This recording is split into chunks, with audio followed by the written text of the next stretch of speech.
Eu achei que ele ia falar para o meu pai, né? Falou nosso irmão, meu pai, mas... hoje eu acabei de ver como que a mãe influencia o filho, né? A Angélica falou assim para ele, falou, você pode pedir só um hino e já passa para o pai já, né? E ele obedeceu, né? Combinado não era esse. Mas é um prazer a gente poder ver os nossos filhos, né? É motivo de gratidão e de louvor.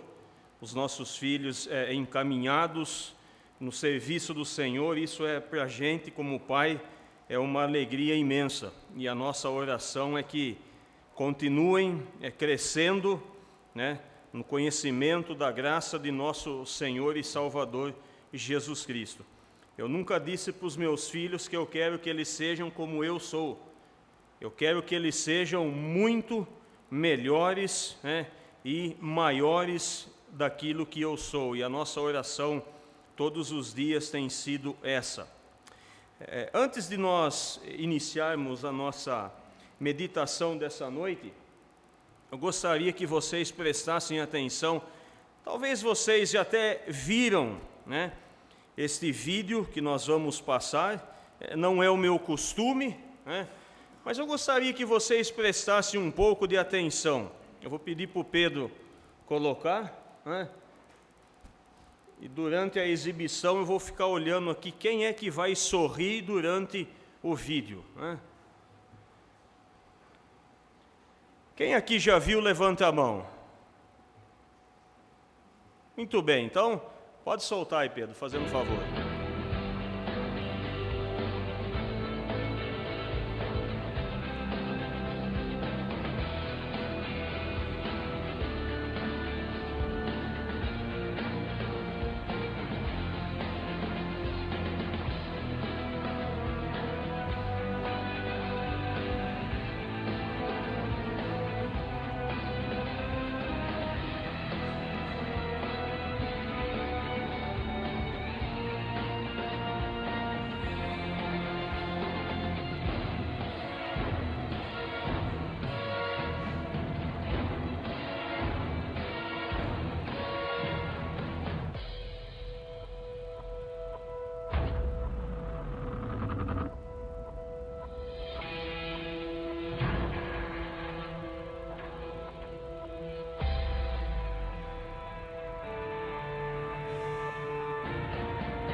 Pode parar, Pedro. Eu vi gente se encolhendo no banco em algumas imagens, né? Alguém sabe qual é o título deste vídeo?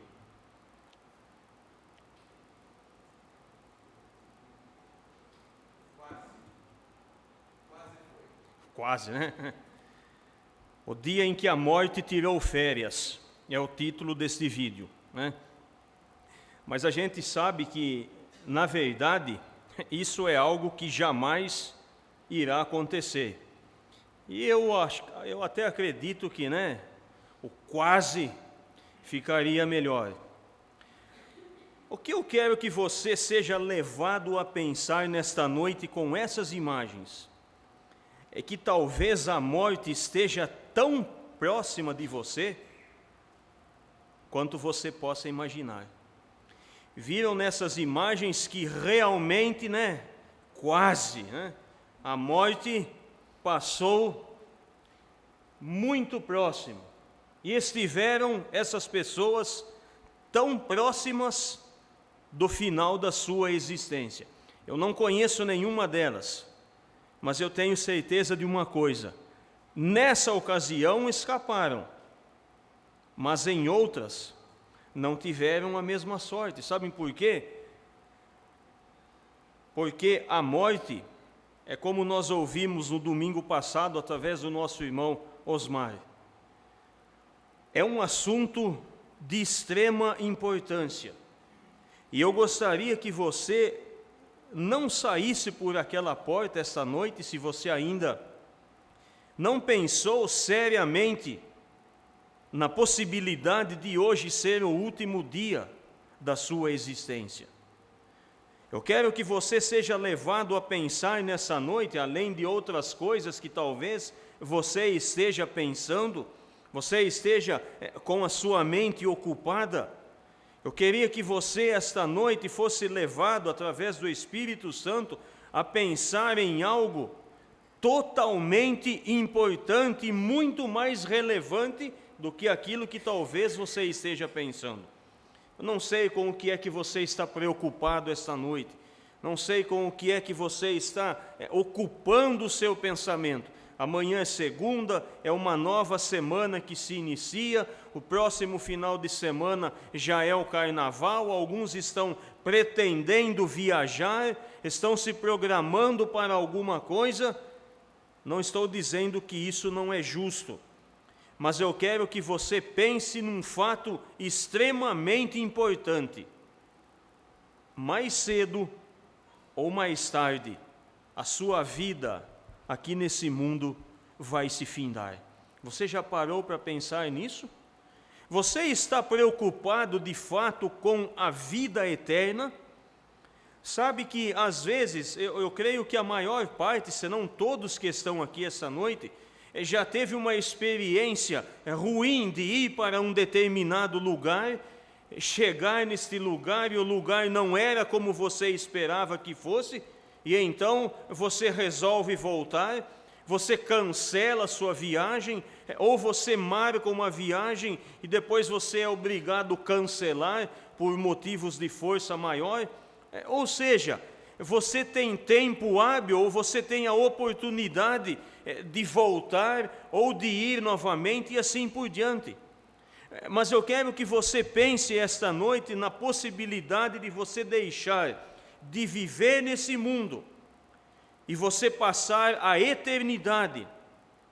Nós estamos falando de eternidade, de um lugar aonde não vai ter volta, de um lugar aonde você vai passar todo o tempo.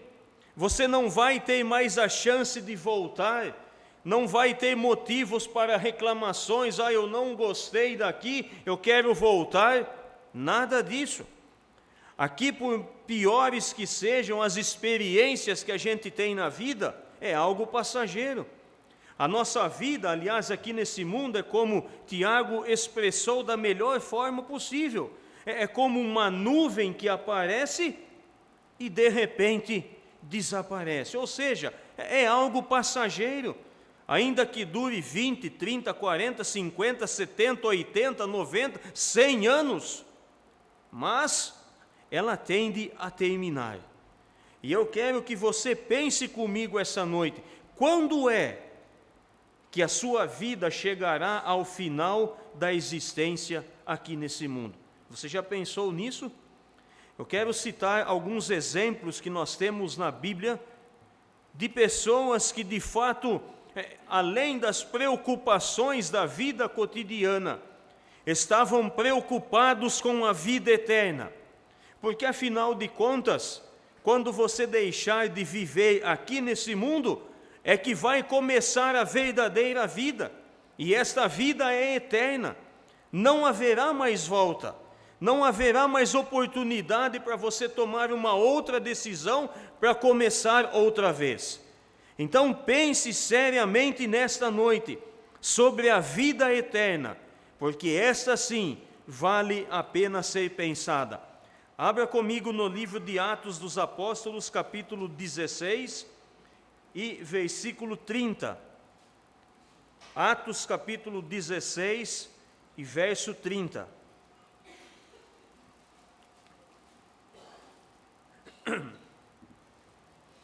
Nesta ocasião, Paulo e Silas estavam presos, e talvez a maioria, se não todos, conhecem esta passagem, e houve um grande terremoto, os alicerces da prisão foram abalados, e o carcereiro estava dormindo, e quando ele despertou do sono, ele viu as portas das celas todas abertas, e ele teve o desejo de terminar com a própria vida. Então Paulo disse que para que ele não fizesse aquilo, porque todos estavam ali, e depois disso, ele chega para o apóstolo Paulo e Silas, e ele diz no verso 30, Senhores, o que eu devo fazer para que eu seja salvo? Além da preocupação que ele tinha, este humilde carcereiro estava com uma preocupação ainda maior. Era com respeito à sua vida além túmulo. É com respeito à vida eterna. Então ele pergunta, o que é que eu devo fazer para que eu seja salvo? Agora, volte um pouco no Evangelho de Marcos, capítulo 10, versículo 17. Marcos capítulo 10 e verso 17.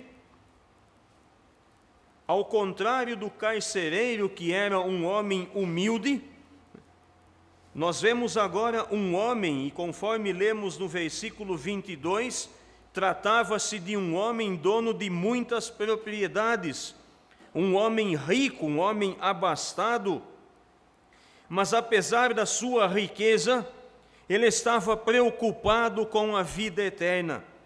E então ele chega para o Senhor Jesus, ajoelhando-se, pergunta, Bom mestre, que farei para herdar a vida eterna? Quando nós olhamos para o Evangelho de Lucas, capítulo 18, o evangelista informa que este homem, além de rico, era um homem que tinha uma posição social destacada na sociedade. Mas tanto um carcereiro humilde quanto um homem rico e de posição estavam preocupados com a vida eterna. Mas não foi apenas esse. Agora, olhe comigo para o Evangelho de Lucas, capítulo 10 e versículo 25. Evangelho de Lucas, capítulo 10, verso 25. E eis que certo homem, intérprete da lei, se levantou com o intuito de pôr Jesus em provas e disse-lhe, Mestre, que farei para herdar a vida eterna? Perceberam que a mesma preocupação em pessoas diferentes. Um humilde carcereiro que estava cumprindo o seu serviço, um homem rico, abastado e de posição social elevada, e agora um intérprete da lei, um escriba que fazia parte de um grupo de pessoas que não apenas conheciam a lei, estudavam a lei, mas eram encarregados de ensinar a lei para os outros. E nesta ocasião, ele também está preocupado com a vida eterna. Então notem que não há distinção, desde o mais humilde até o mais estudado, até o mais posicionalmente elevado, desde o mais simples até o mais sábio, o mais pobre ao mais rico, todos eles estavam preocupados com a vida eterna. E você essa noite? Você também será que está preocupado com a vida eterna? Eu não quero que seja assim, mas coloque aquelas imagens na sua cabeça. Talvez você esteja muito mais próximo da morte do que imagina. Sabe, talvez você ache estranho sair da sua casa e vir até aqui para ouvir falar sobre isso, mas isso é uma necessidade, isto é uma realidade que precisa ser exposta. A nossa vida aqui nesse mundo, ela tende a terminar. E talvez você, como muitas pessoas, tenha uma ideia errada acerca da vida eterna e do que será da sua vida após a morte. Eu vou continuar esse texto e veja que o Senhor Jesus Cristo pergunta para este homem que, como eu disse, ele conhecia a lei, ele era um intérprete da lei e ele era encarregado de transmitir a lei às pessoas. Vale lembrar que, na ocasião em que ele teve um encontro com Jesus, a lei mencionada aqui era a Bíblia daquele tempo. O Novo Testamento ainda não havia sido escrito. Eles estavam citando o Velho Testamento, que era conhecido como a lei de Deus. Agora, o Senhor Jesus Cristo faz uma pergunta para ele. O que é que está escrito na lei? E como é que você interpreta? A mesma pergunta eu quero fazer para você nesta noite. Você está preocupado com a vida eterna? Ou você está tão preso, tão enraigado com as coisas deste mundo, que por algum momento você esquece que um dia você vai deixar de viver nesse mundo? E talvez você tenha uma interpretação errada dos fatos. Muitas pessoas pensam que com a morte tudo se acaba. A morte é o final da existência. Ou ainda, muitas pessoas pensam que aquelas cenas vistas ali não vai acontecer com você. Isso aí foi uma montagem, e isso acontece uma vez em 1 milhão. Tinha um outro vídeo que eu queria mostrar, mas eu creio que vocês viram há algum tempo atrás, um homem que tinha saído do hospital, ficou algum tempo internado, e quando ele saiu do hospital, ele estava caminhando pela rua, e na avenida do outro lado saiu o pneu de uma van, veio e atingiu a cabeça dele. E, gente, tem pessoas que vão dizer, mas é muito azar. Não. O que a gente tem que pensar é que cada um de nós está sujeito às mesmas coisas. Pense nisso. A palavra de Deus diz em Hebreus capítulo 9 e 27, eu vou repetir aquilo que o nosso irmão disse domingo passado. Ao homem está ordenado morrer uma vez, vindo depois disso o juízo de Deus. A morte é uma ordenança de Deus, e isso vale tanto para os mais jovens quanto para os mais velhos, tanto para os pobres quanto para os ricos, tanto para sábios quanto ignorantes. Ninguém está livre disso. Então, por favor, isto é um assunto extremamente importante. Eu não quero jamais que você saia por aquela porta sem ter a certeza de que se hoje realmente for o último dia da sua existência aqui nesse mundo, você esteja de fato preparado para enfrentar a eternidade. A Bíblia conta de um homem, um rei chamado Beltesazar, que estava tão próximo da morte e ele nem sequer imaginava. Organizou uma festa, convidou as pessoas, comiam, bebiam, e de repente uma mão misteriosa começou a escrever na parede a sentença da sua vida. E naquela noite escreveu-se na parede: o teu reino foi dividido, foi dado aos medos e persas, pesado foste na balança e foste achado em falta. E o texto depois continua dizendo: naquela mesma noite morreu o rei Beltesazar. Um dos maiores conquistadores do mundo antigo, um homem chamado Alexandre Magno, que foi conhecido como Alexandre o Grande, morreu aos 33 anos de idade. Foi o maior conquistador de todos os tempos. O grande imperador grego, Alexandre Magno, morreu aos 33 anos de idade, e dizem os historiadores que ele morreu extremamente triste, porque não tinha mais nada para ser conquistado. Aos 33 anos de idade, ele achava que ele iria conquistar o mundo vezes após vezes, mas a sua vida terminou aos 33 anos de idade. Um dia vamos ter que deixar este mundo. Talvez seja esta noite. Você já pensou nisso? A Bíblia nos ensina, quando nós olhamos para a carta de Paulo aos Romanos, no capítulo 3, eu quero que você acompanhe comigo alguns versículos, e eu quero que você preste bastante atenção naquilo que a palavra de Deus diz. Lembre-se da pergunta do Senhor Jesus Cristo ao intérprete da lei: como é que você interpreta? Romanos capítulo 3, verso 9. O que se conclui? Temos nós qualquer vantagem? Não, de forma nenhuma, pois já temos demonstrado que todos, tanto judeus como gregos, estão debaixo do pecado. Verso 10. Como está escrito: não há justo, nem sequer um. Não há quem entenda, não há quem busque a Deus. Todos se extraviaram, a uma se fizeram inúteis. Não há quem faça o bem, não há nenhum sequer. Agora olhem para o versículo 20.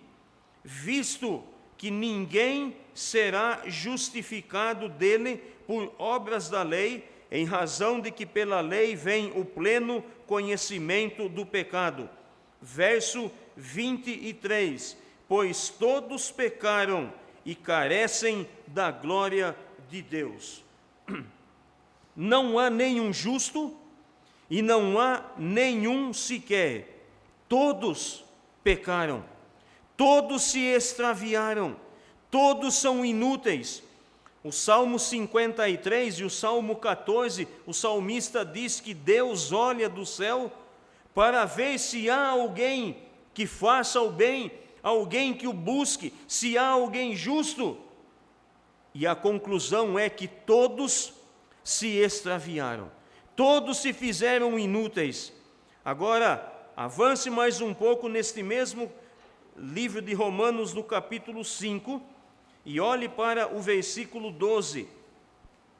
Portanto, assim como por um só homem entrou o pecado no mundo, e pelo pecado a morte, assim também a morte passou a todos os homens, porque todos pecaram. Verso 15. Todavia não é assim o dom gratuito como a ofensa, porque se pela ofensa de um só morreram muitos, muito mais a graça de Deus e o dom pela graça de um só homem, Jesus Cristo, foi abundante sobre muitos. Verso 16: porque o julgamento derivou de uma só ofensa para a condenação.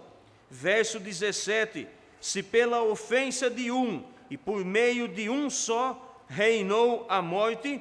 Verso 18: pois assim como por uma só ofensa veio o juízo sobre todos os homens para a condenação. Verso 19: porque como pela desobediência de um só homem muitos se tornaram pecadores. Eu espero que você não tenha dúvidas com respeito ao pecado. Os textos que nós lemos é uma prova evidente de que nós somos pecadores. E o texto se inicia dizendo que não há distinção, todos pecaram. Eu sou pecador, você é um pecador. Independente daquilo que nós façamos ou deixamos de fazer.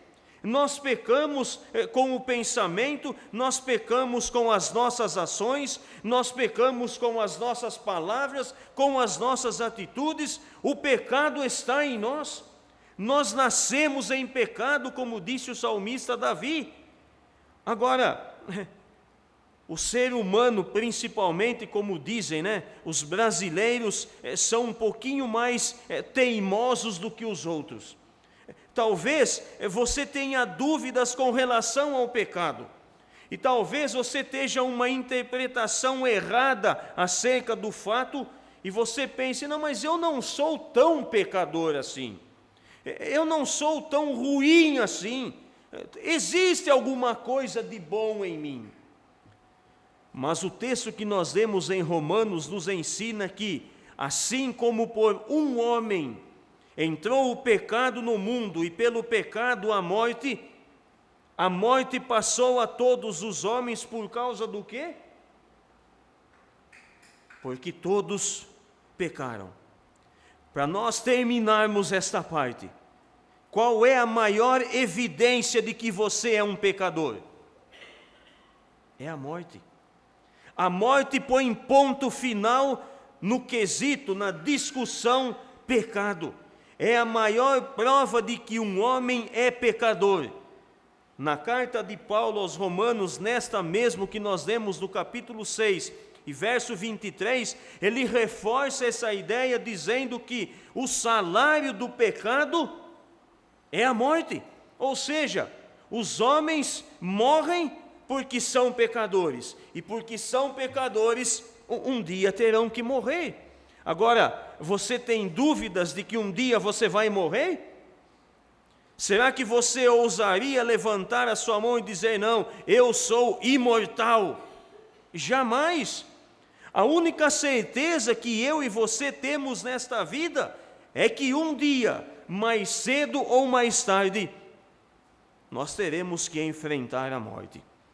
Talvez, em algumas circunstâncias, a gente escape como aquelas pessoas, mas uma hora ou outra, a morte vai bater na sua porta. E o que é que você vai fazer quando você deixar de viver aqui e ter que encarar a realidade da eternidade? Já pensou nisso? Como é que você interpreta isso? Você talvez seja como algumas pessoas que pensam que Deus é bom, que Deus é misericordioso e que no final tudo vai se ajeitar.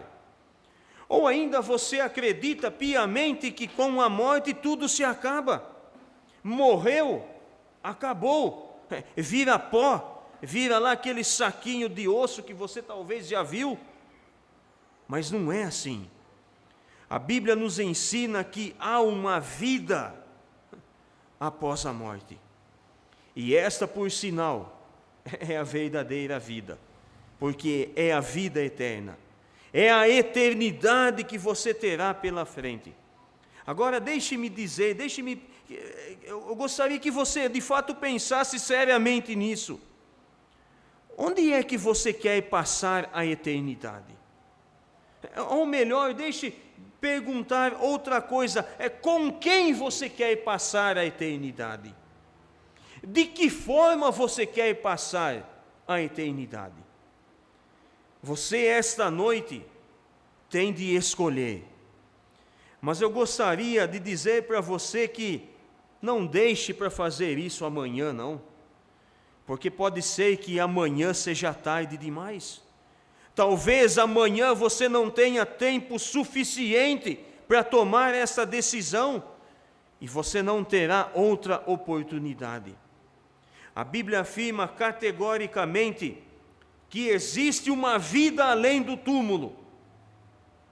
Agora, esta vida poderá ser uma vida de gozo, uma vida de descanso, uma vida de alegria, ou ela poderá ser uma vida de tortura, de tormento, de sofrimento, de choro e de ranger de dentes. O que é que você quer escolher esta noite? Quando nós olhamos para o Evangelho de Lucas, capítulo 16,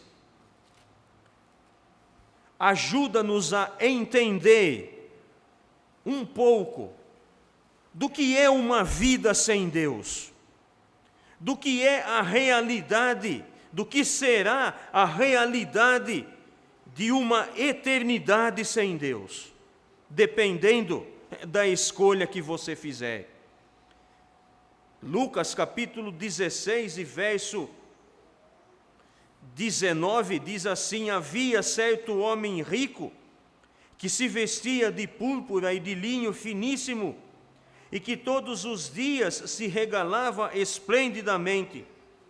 Havia também certo mendigo chamado Lázaro, coberto de chagas, que jazia à porta daquele e desejava alimentar-se das migalhas que caíam da mesa do rico, e até os cães vinham lamber-lhes as úlceras.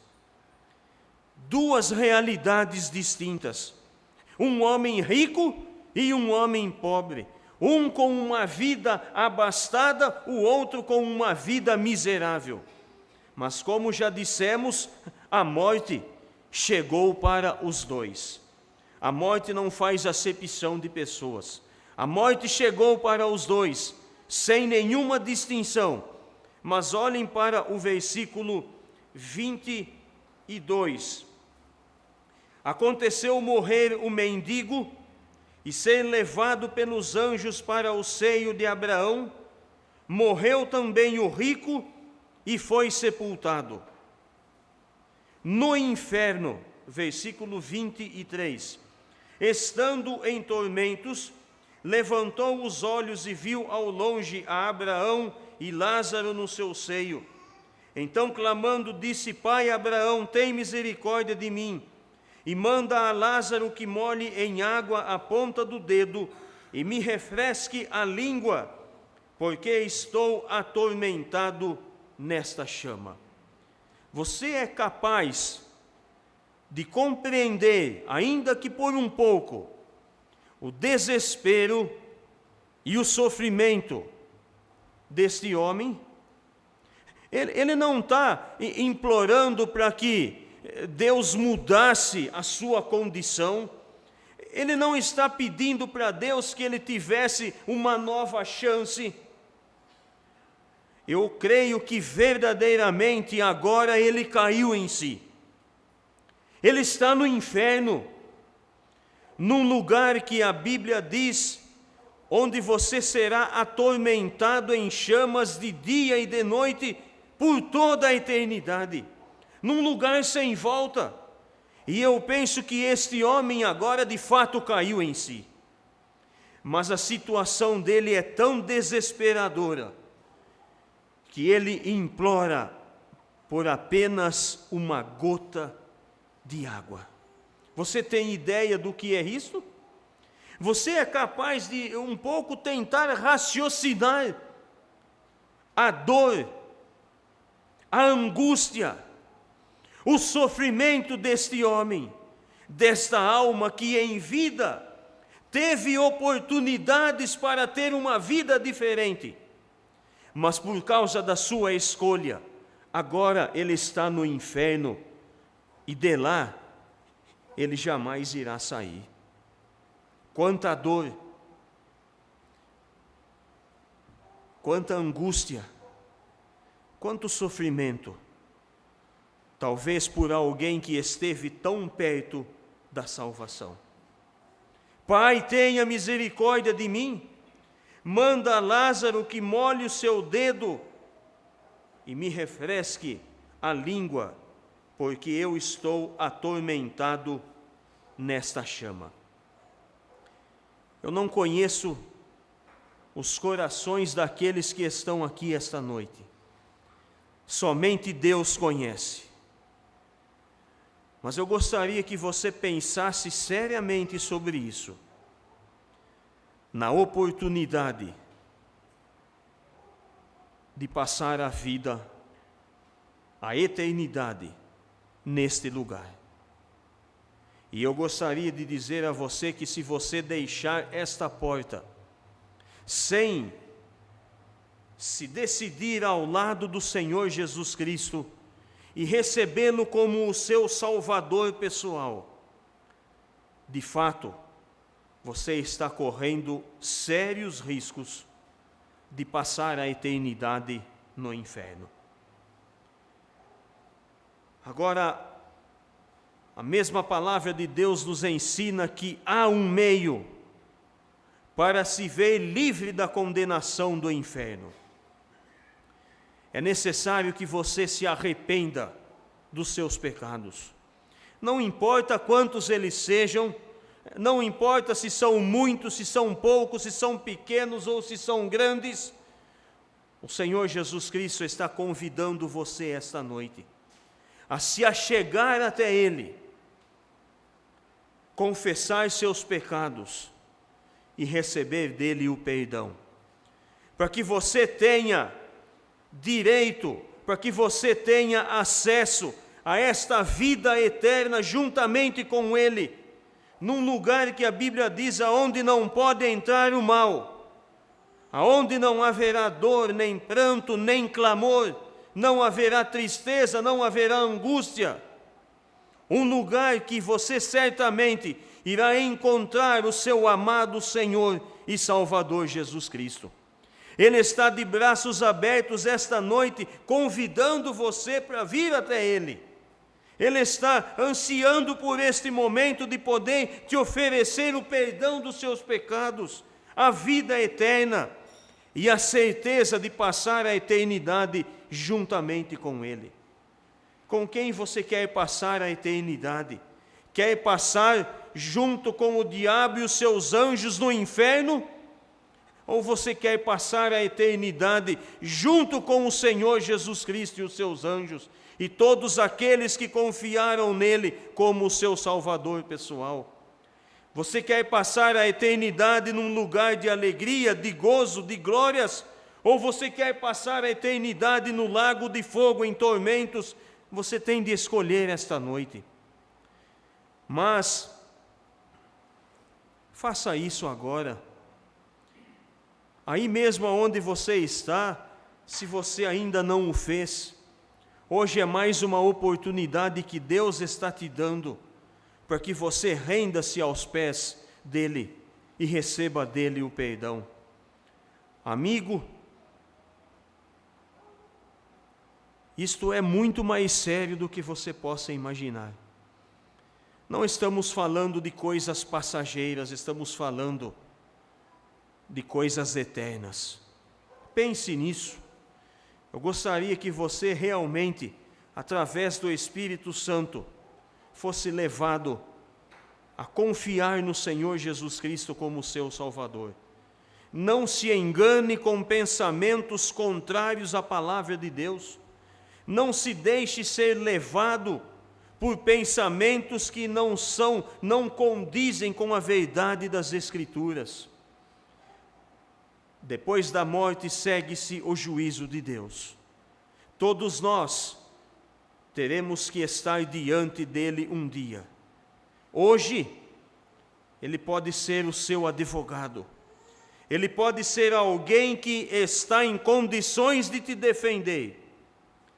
Mas se você morrer sem abraçá-lo como seu Salvador, se você deixar este mundo recusando a sua oferta, a sua ajuda, aquilo que ele fez por você, você terá de enfrentá-lo amanhã como juiz. A decisão está nas suas mãos. Receba o Senhor como Salvador pessoal. Ele te ama, Ele deu a vida por você, Ele veio até esse mundo, Ele se entregou na cruz do Calvário, a morte que eu e você deveríamos enfrentar, Ele enfrentou por nós. O castigo dos meus e dos seus pecados, Ele levou sobre os seus ombros. Ele morreu a morte que nós deveríamos morrer, para que nós pudéssemos ter a vida que nós não merecíamos ter. O Senhor Jesus Cristo rendeu-se ali na cruz, Ele foi desfigurado, Ele foi zombado, foi maltratado, injuriado, porque Ele nos ama. E a sua palavra nos diz que Ele amou-nos no início, e certamente Ele irá amar-nos até o fim. Ninguém tem amor maior do que este, de dar a alguém a sua vida por causa dos seus amigos. Você já pensou nisso? Será que você estaria disposto a dar a sua vida por alguém? Será que você já parou para pensar nisso, que como pode alguém se oferecer em morrer em seu lugar? Às vezes eu fico pensando, se você talvez estiver vivendo os últimos instantes da sua vida, estiver num leito de um hospital e os médicos chegarem para você e dizer: olha, infelizmente restam-lhe poucos instantes de vida. E então você olha para o médico e diz: doutor, me empresta o telefone, eu vou ligar para alguém, ver se ele pode vir morrer em meu lugar. Isso não existe. Ainda mais se tratando de uma pessoa pecadora, perversa, imoral, impiedosa, assassina, ladrão, corrupta. O Senhor Jesus Cristo disse isso talvez, pelo bom, alguém ouse morrer. Mas Deus prova o seu amor para conosco pelo fato de ter Cristo morrido por nós, sendo nós ainda pecadores. Ele não apenas disse que nos ama, mas Ele provou que nos ama, dando a sua vida por nós na cruz central do Calvário. Saia por aquela porta pensando nisso. Existe alguém que te ama, que deu a vida por você, que quer salvá-lo da condenação do inferno e que está nos céus de braços abertos esperando por você. Conta-se que depois que terminou a Segunda Guerra Mundial, os soldados estavam voltando para casa e havia um jovem que tinha perdido as duas pernas em um acidente quando ele pisou em uma mina explosiva. E terminou a guerra, os soldados estavam voltando, ele foi até um orelhão, ligou para os pais e quando o pai atendeu, ele disse: pai, eu estou voltando para casa. O pai transbordou de alegria: que bom, meu filho, estamos esperando você. E então ele disse: pai, eu estou levando comigo um amigo que ele pisou em uma mina, houve uma explosão e ele perdeu as duas pernas. E eu gostaria de levá-lo junto comigo. Aí o pai já mudou o tom da conversa: nossa, filho, mas uma pessoa dessas aqui em casa, a gente tem que adaptar tantas coisas, será que a gente não vai ficar numa situação difícil? Não, pai, mas eu quero levá-lo, deixa eu levá-lo. Oh, meu filho, mas uma pessoa dessas aqui em casa vai tirar nossa liberdade, é melhor que você não traga esta pessoa. O telefone desligou E depois de alguns dias, o pai recebeu um telegrama. Seu filho foi encontrado junto a um telefone público, morto com um tiro na cabeça. Ele cometeu o suicídio. O amigo de quem ele estava falando era ele mesmo. E que o pai disse não estar disposto a receber em casa. Não há amor maior do que este. Dar a alguém a sua vida por causa dos seus amigos. Seu pai pode te amar, sua esposa, seu marido, seu filho, mas tenha certeza de uma coisa: não há amor maior do que este. Dar a alguém a sua vida por causa dos seus amigos. Que o Senhor nos abençoe. Amém.